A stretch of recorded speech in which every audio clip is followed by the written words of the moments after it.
ng iyong anak na si Jesus. Santa Maria, Ina ng Diyos, ipanalangin mo kaming makasalanan, ngayon at kung kami mamamatay. Amen. Narito ang alipin ng Panginoon. Maganap sa akin ayon sa wika mo. Aba, Ginoong Maria, napupuno ka ng grasya, ang Panginoon Diyos ay sumasa iyo. Bukod kang pinagpala sa babaeng lahat, at pinagpala naman ang iyong anak na si Jesus. Santa Maria, Ina ng Diyos, ipanalangin mo kaming makasalanan, ngayon at kung kami mamamatay. Amen. At ang Verbo ay nagkatawan tao. At nakipamuhay sa atin. Aba, Ginoong Maria, napupuno ka ng grasya, ang Panginoong Diyos ay sumasa iyo.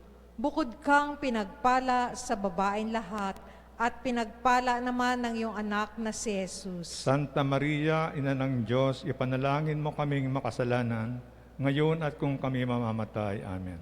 Ipanalangin mo kami, O Santang Ina ng Diyos, Nang kami maging dapat makinabang sa mga pangako ni Jesukristong Panginoon. manalangin tayo.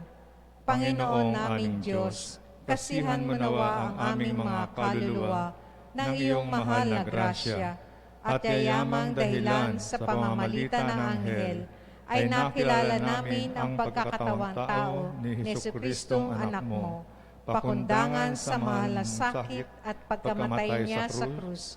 Papakinabangin mo kami ng kanyang pagkabuhay na maguli sa kaluwalhatian sa langit, alang-alang kay Jesukristong Panginoon namin. Amen. Luwalhati sa Ama, sa Anak, at sa Espiritu Santo. Kaparo nung unang-una, ngayon at magpakailanman, magpasawalang hanggan. Amen. Luwalhati sa Ama, sa Anak, at sa Espiritu Santo.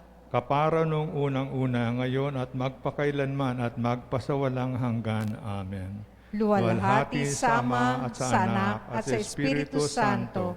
Kapara nung unang-una, ngayon, at magpakailanman, magpasawalang hanggan. Amen.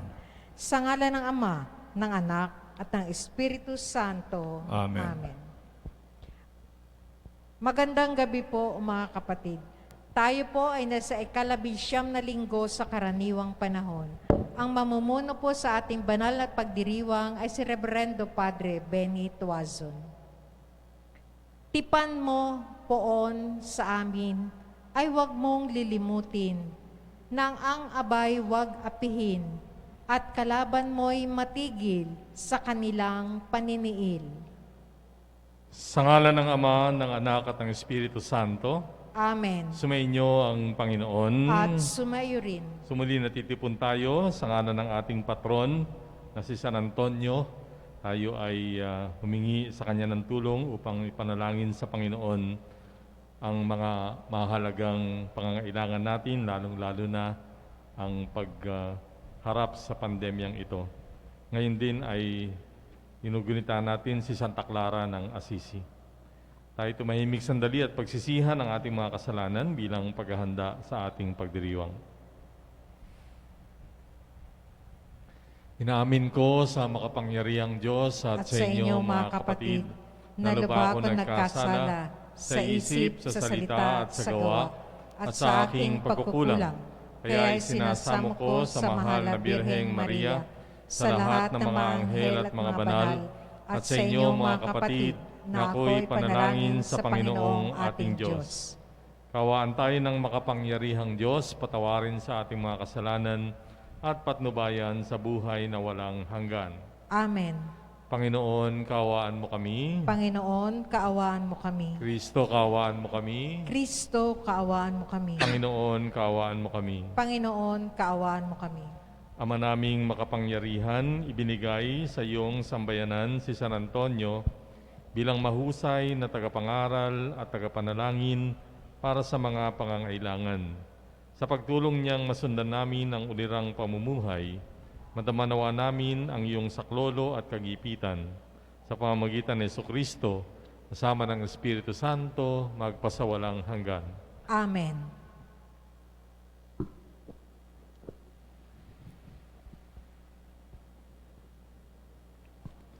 Pagbasa mula sa aklat ni Propeta Ezekiel. Ito ang sinasabi ng Panginoon. Tao, pakinggan mo ang sinasabi ko sa iyo. Huwag kang tutulad sa kanila na naghimagsik sa akin. Mumanga ka, kanin mo ito. Nang ako'y tumingala, may nag-abot sa akin ng isang aklat na nakabalumbon. Iniladlad ito at nabasa ko sa magkabila ang mga panambitan, pagdadalamhati at sumpa. Sinabi pa sa akin, kanin mo ang aklat na ito. Pagkatapos, magpahayag ka sa sambayanan ni Israel. Mumanga ako upang kanin ng aklat. Sinabi niya sa akin, kanin mo ito at magpakabusog ka. Kinain ko nga aklat, ang lasa ko'y parang pulot pukyutan. Sinabi niya sa akin, tao, pumunta ka sa sambayan ng Israel at sabihin mo ang ipinasasabi ko sa iyo. Ang salita ng Diyos. Salamat sa Diyos. O kay tamis na namnamin, ang utos mong bigay sa amin. O kay tamis na namnamin, ang utos mong bigay sa amin. Nagagalak na susundin yaong iyong kautusan, higit pa sa pagkagalak na dulot ng kayamanan. O kay tamis na namnamin, ang utos mong bigay sa amin. Ang buo mong kautusan sa akin ay umaaliw. Siyang gurong nagpapayo sa lahat kong suliranin. O kay tamis na namnamin, ang utos mong bigay sa amin. Higit pa sa ginto't pilak nitong buong sanlibutan, ang mabuting idudulot ng bigay mong kautusan. O kay tamis na namnamin, ang utos mong bigay sa amin. O kay tamis na namnamin, ang utos mong ibinigay. Matamis pa kaysa pulot yaong lasang tinataglay. O kay tamis na namnamin, ang utos mong bigay sa amin. Halos humihingal ako dahilan sa kasabikan, na mata mo yaong aking minimithing kautusan. O kay tamis na namnamin, ang utos mong bigay sa amin. Aleluya, aleluya. Sabi ni Jesus na mahal, dalhin niyo ang aking pasan, kaamuan ko'y tularan. Aleluya, aleluya.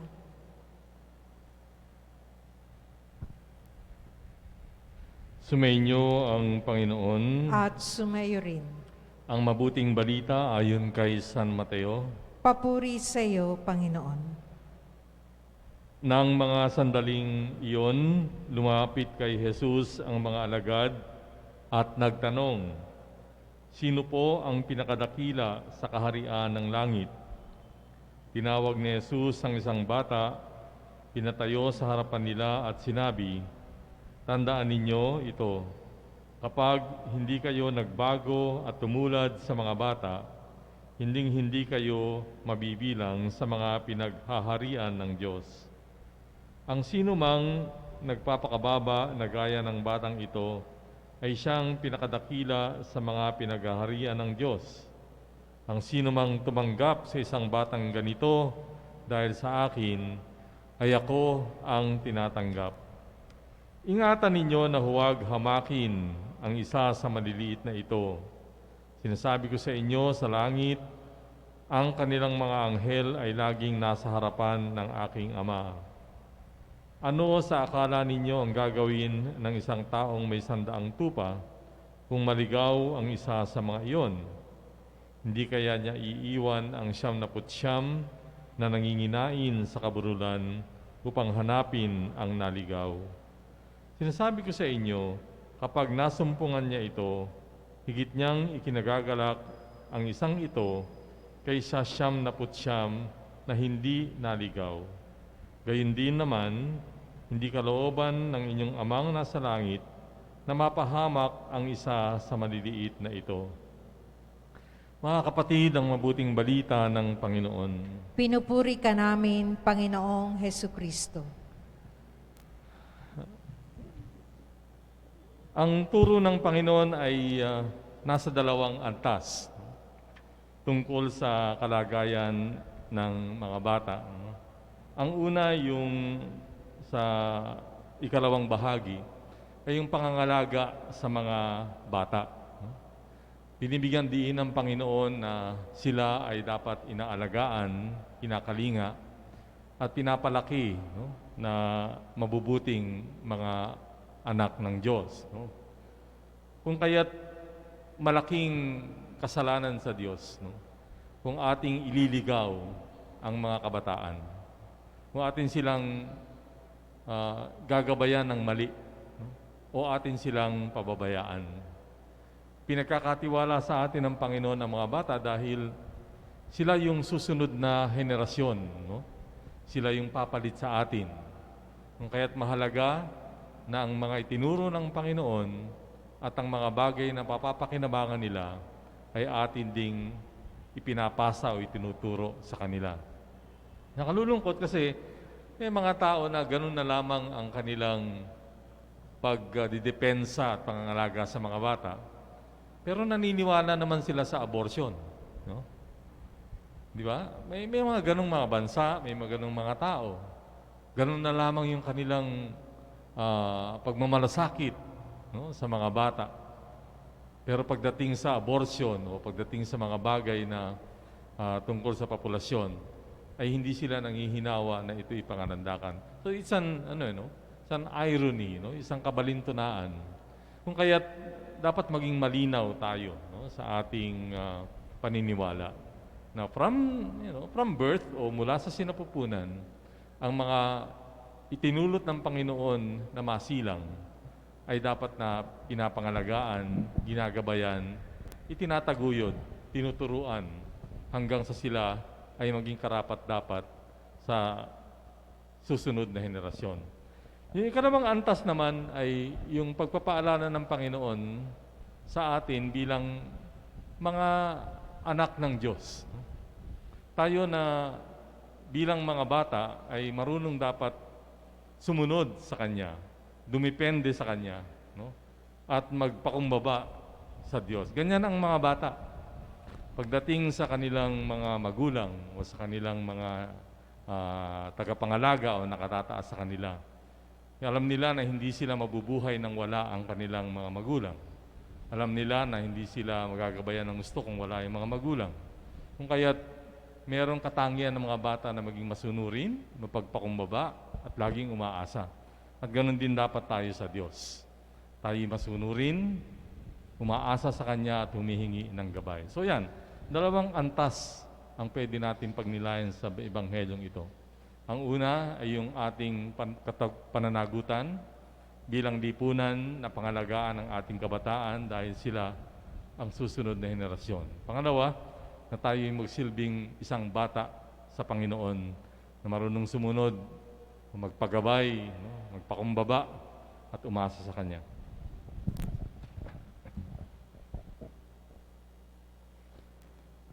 Kaya taglay ang marubdob na pananalig sa malakas na pamamagitan ni San Antonio, manalangin tayo.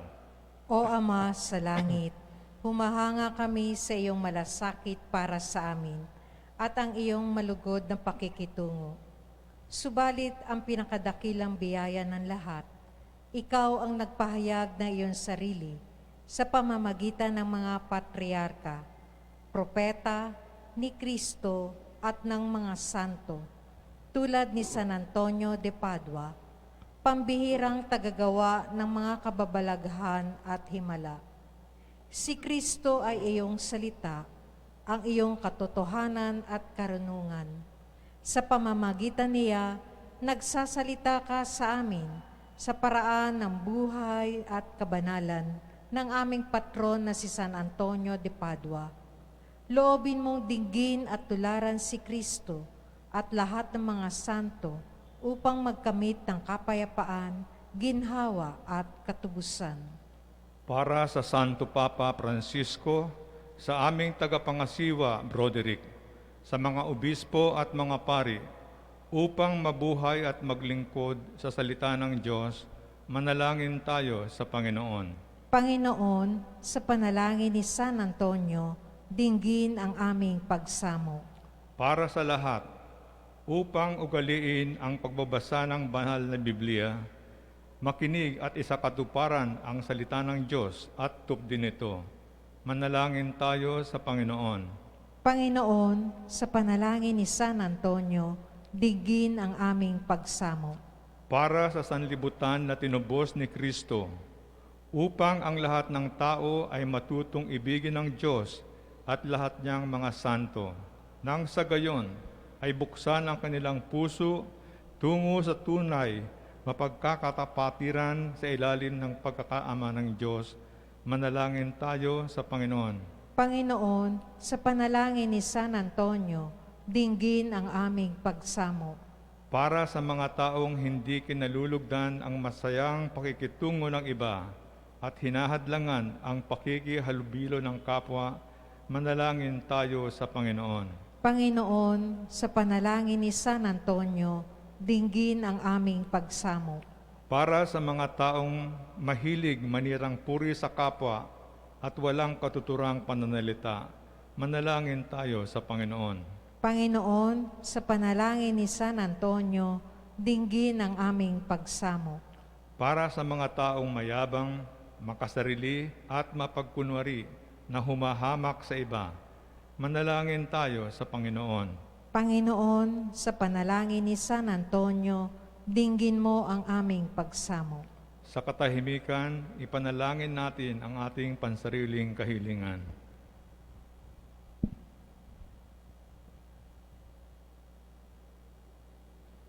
Manalangin tayo sa Panginoon. Panginoon, sa panalangin ni San Antonio, dinggin mo ang aming pagsamo.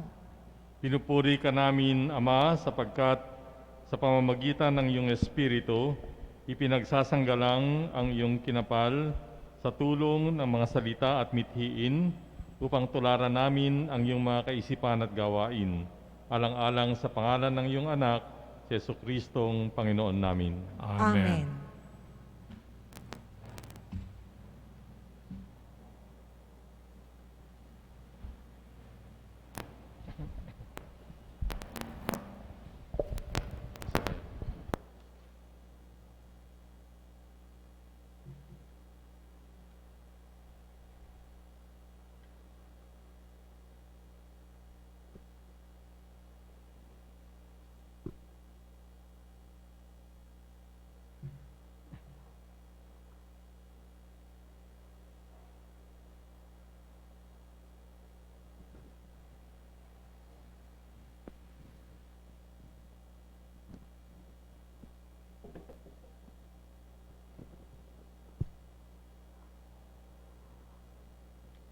Manalangin kayo, mga kapatid, upang itong ating paghahain ay kalugdan ng Diyos Amang makapangyarihan. Tanggapin nawa ng Panginoon ito paghahain sa iyong mga kamay, sa kapurihan niya at karangalan sa ating kapakinabangan at sa buong sambayanan niyang banal. Ama naming lumikha, ang paghahain namin ngayong si San Antonio at Santa Clara ay ginugunita, ay kalugdan mo nawa at bilang tugon sa kanilang itinurong kaalaman, ikaw ngayon ay aming pinupuri at pinasasalamatan sa pamamagitan ni Jesucristo, kasama ng Espiritu Santo, magpasawalang hanggan. Amen. Sumainyo ang Panginoon. At sumayo rin. Nasa Diyos ang inyong puso at diwa. Itinaas na namin sa Panginoon. Pasalamatan natin ang Panginoong ating Diyos. Marapat na siya ay pasalamatan. Ama naming makapangyarihan, tunay ngang marapat na ikaw ay aming pasalamatan. Ang pagpaparangal sa iyong kabutihan ay lagi mong pinaalingaw-ngaw sa iyong sambayanan sa pagkakaroon ng mga kaanib na maasahan at tapat tulad mo sa pananagutan, upang magbunga ang punyagi ng iyong anak na sa iyong pag-ibig kami ay makatulad. Ang mga banal na tao tulad ni San Antonio at Santa Clara ay tumutulong sa lahat sa pagbibigay halimbawa at pananalangin wagas. Kaya kaisa ng mga anghel na nagsisiawit ng papuri sa iyo ng walang humpay sa kalangitan, kami nagbubunyi sa iyong kadakilaan. Santo, Santo, Santo, Panginoon Diyos na makapangyarihan, napupuno ang langit at lupa ng kadakilaan mo. Hosana sa kaitaasan. Pinagpala na paririto sa ngalan ng Panginoon. Hosana sa kaitaasan. Ama naming banal, ikaw ang bukal ng tanang kabanalan, kaya't sa pamamagitan ng iyong Espiritu, gawin mong banal ang mga kaloob na ito upang para sa amin ay maging katawan at dugo ng aming Panginoong Hesukristo. Bago niya pinagtiisang kusang loob na maging handog, hinawakan niya ang tinapay, pinasalamatan kanya, pinaghati-hati niya iyon, niebot sa kanyang mga alagad at sinabi, tanggapin ninyong lahat ito at kanin, ito ang aking katawan na ihahandog para sa inyo.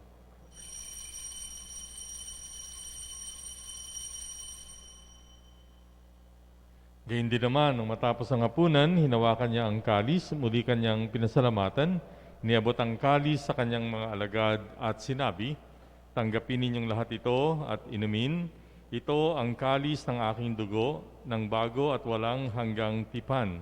Ang aking dugo na ibubuhos para sa inyo at para sa lahat sa ikapagpapatawad ng mga kasalanan. Gawin ninyo ito sa pag-alaala sa akin.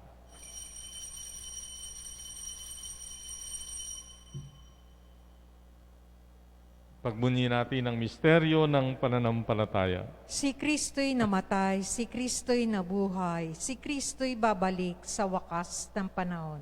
Ama, ginagawa namin ngayon ang pag-alaala sa pagkamatay at muling pagkabuhay ng iyong anak.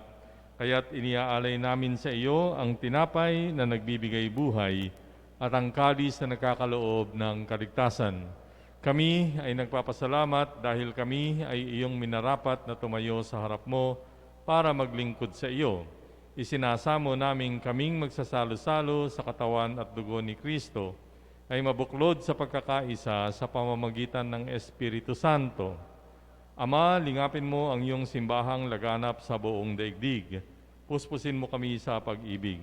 Kay San Francisco na aming Papa, ni Broderick na aming tagapangasiwa at ng Tanang Kaparian. Alalahanin mo rin ang mga kapatid naming nahimlay nang may pag-asang sila'y muling mabubuhay. Gayon din ang lahat ng mga pumanaw. Kaawaan mo sila at patuloyin sa iyong kaliwanagan. Kaawaan mo at pagindapatin kaming lahat na makasalo sa iyong buhay na walang wakas. Kaysa ng mahal na Birheng Maria na ina ng Diyos, ni San Jose na kanyang esposo, kaysa ng mga apostol, ni San Antonio, si Santa Clara at ng lahat ng mga banal na namuhay dito sa daigdig ng kalugod-lugod sa iyo. May pagdiwang nawa namin ang pagpupuri sa ikararangal mo sa pamamagitan ng iyong anak na aming Panginoong Hesukristo. Sa pamamagitan ni Kristo, kasama niya at sa Kanya, ang lahat ng parangal at papuri ay sa iyo, Diyos amang makapangyarihan, kasama ng Espiritu Santo, magpasawalang hanggan. Amen. Sa tagubilin ng mga nakagagaling na utos at turo ni Jesus na Panginoon natin at Diyos, ating ipahayag ng lakas loob. Ama namin, sumasalangit ka, sambahin ang ngalan mo, mapasa amin ang kaharian mo, sundin ang loob mo dito sa lupa para nang sa langit. Bigyan mo kami ngayon ng aming kakanin sa araw-araw, patawarin mo kami sa aming mga sala, para ng pagpapatawad namin sa nagkakasala sa amin. Huwag mo kaming ipahintulot sa tukso at iadya mo kami sa lahat ng masama. Hinihiling namin na kami ay iadya sa lahat ng masama, pagkalooban ng kapayapaan araw-araw, iligtas sa kasalanan, ilayo sa lahat ng kapahamakan, samantalang aming pinananabikan ang dakilang araw ng pagpapahayag ng tagapagligtas naming si Jesucristo. Sapagkat sa iyo ang kaharian, ang kapangyarihan at ang kapurihan magpakailanman. Amen. Panginoong Jesucristo, sinabi mo sa iyong mga apostol, kapayapaan ang iniiwan ko sa inyo, ang aking kapayapaan ang binibigay ko sa inyo. Tunghayan mo ang aming pananampalataya at huwag ang aming pagkakasala. Pagkalooban mo kami ng kapayapaan at pagkakaisa ayon sa iyong kalooban. Kasama ng Espiritu Santo, magpasawalang hanggan. Amen. Ang kapayapaan ng Panginoon ay sumainyong lahat. At sumaiyo rin. Bigayan kayo ng kapayapaan sa isa't isa. Kordero ng Diyos na nag-aalis sa mga kasalanan ng sanlibutan, maawa ka sa amin. Kordero ng Diyos na nag-aalis sa mga kasalanan ng sanlibutan, maawa ka sa amin. Kordero ng Diyos na nag-aalis sa mga kasalanan ng sanlibutan, ipagkaloob mo sa amin ang kapayapaan. Mga kapatid, narito ang ating Panginoong Jesucristo, ang kordero ng Diyos na nag-aalis ng mga kasalanan ng sanlibutan. Mapapalad ang mga inanyayahan sa kanyang piging. Panginoon, hindi ako karapat-dapat na magpatuloy sa iyo, ngunit sa isang salita mo lamang ay gagaling na ako.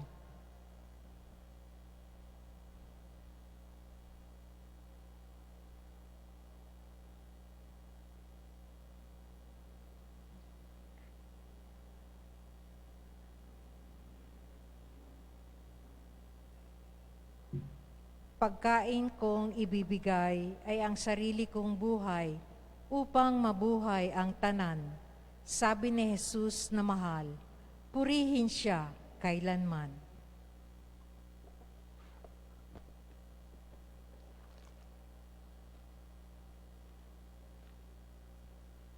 Aking Jesus, nananalig akong ikaw ay nananahan sa pinakabanal na sakramento. Mahal kita na higit sa lahat ng bagay at nais kong tanggapin ka sa aking kaluluwa. Subalit sa sandaling ito, ikaw ay hindi ko matatanggap sa banal na komunyon. Naway tanggapin kita ng espiritual sa aking pagnanais na ito at pumasok sa aking puso. Niyayakap kita na parang naririto sa akin at pinagkakaisa ko ang sarili sa iyo. Huwag hayaang mawalay ako sa iyo. Amen.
Manalangin tayo.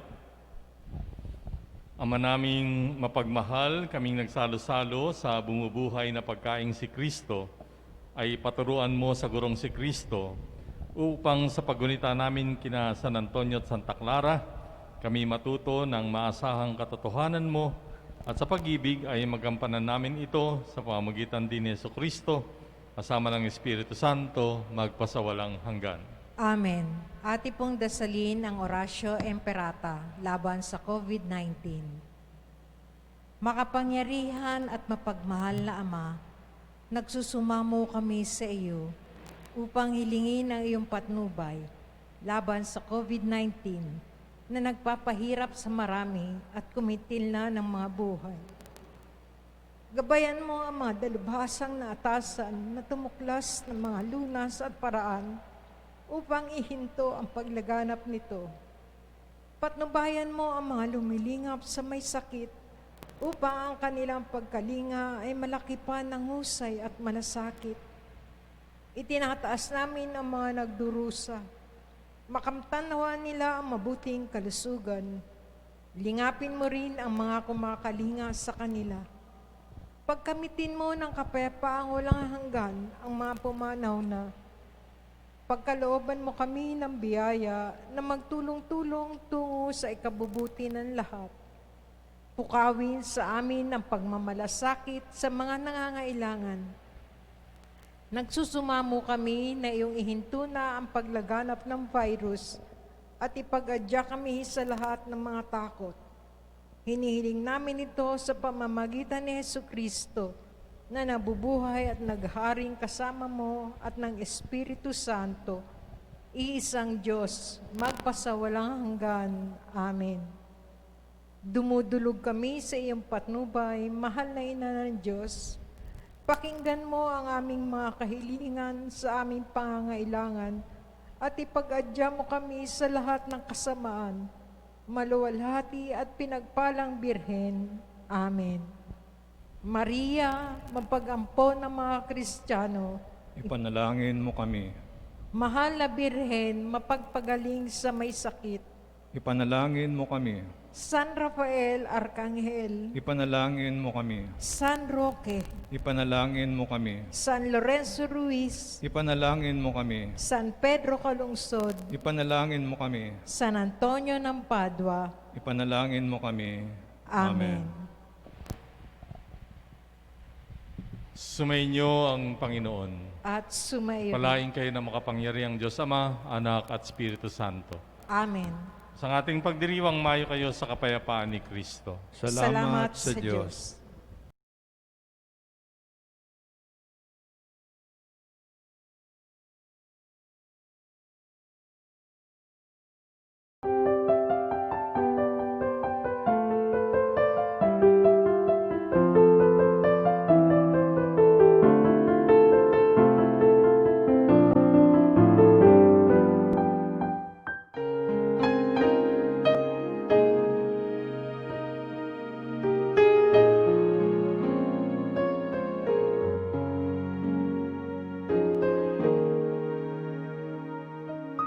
Sa ngalan ng Ama at ng Anak at ng Espiritu Santo. Amen. O San Antonio, pinili ka ng Diyos na ipabatid sa daigdig ang iyong kabanalan upang maakit ang marami sa paggawa ng mga kabutihan. Hilingin mo sa sanggol na si Jesus na hawak mo sa iyong bisig ang mahigpit ko ngayong pangangailangan.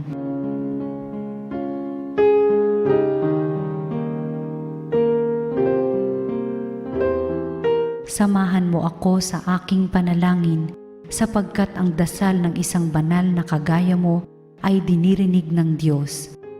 Pagkalooban nawa ako ng Panginoon ng tanda ng kanyang pagmamahal, pagkalinga at paggabay. Sa tulong mo, naway ipagkaloob niya sa akin ang kaganapan ng buhay at ang pag-ibig na walang hanggan. Amen.